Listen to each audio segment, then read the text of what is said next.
Let's now discuss the brother and the sister of the push, and that is the hook. A hook is a shot that it flies too much from right to left. It curves too much from right to left.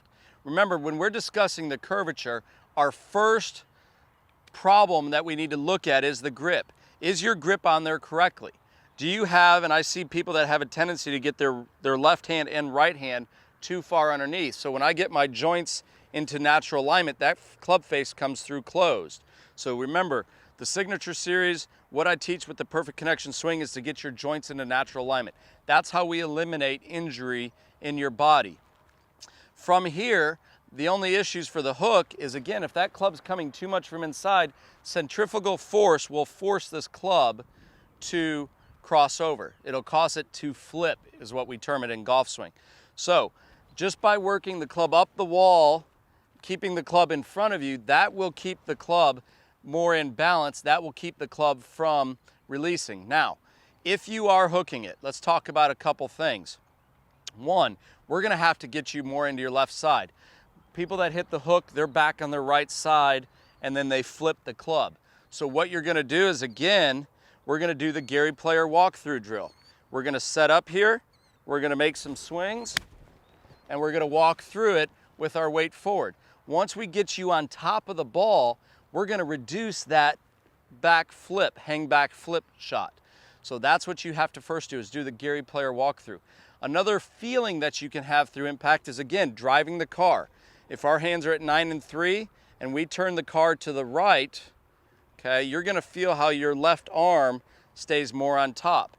So a guy that hits a hook has the exact opposite feeling.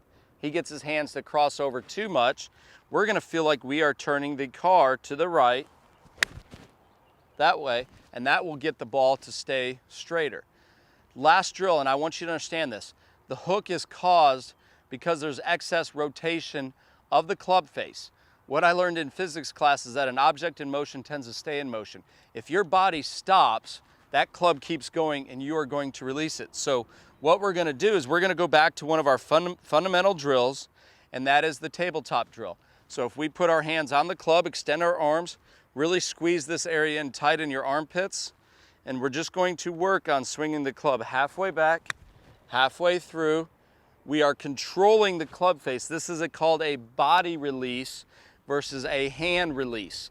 So if we can get the body release and get that feeling of what's going on in the golf swing, that is how we are going to eliminate the hook.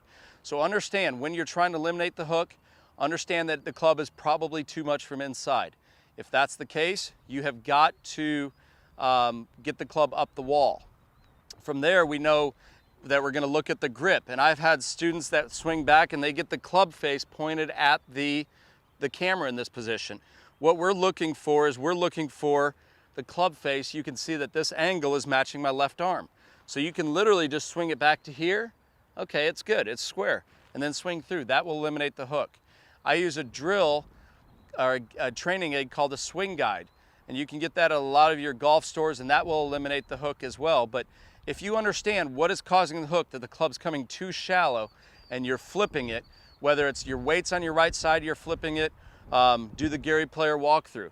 Try to drive the car and turn the car to the right, and that will eliminate the hook. But understand, the hook is also a very easy problem to fix, that we just need to understand what's causing it, and we can go spend 5 minutes on the range and we can start hitting the ball straight and we can enjoy this game again.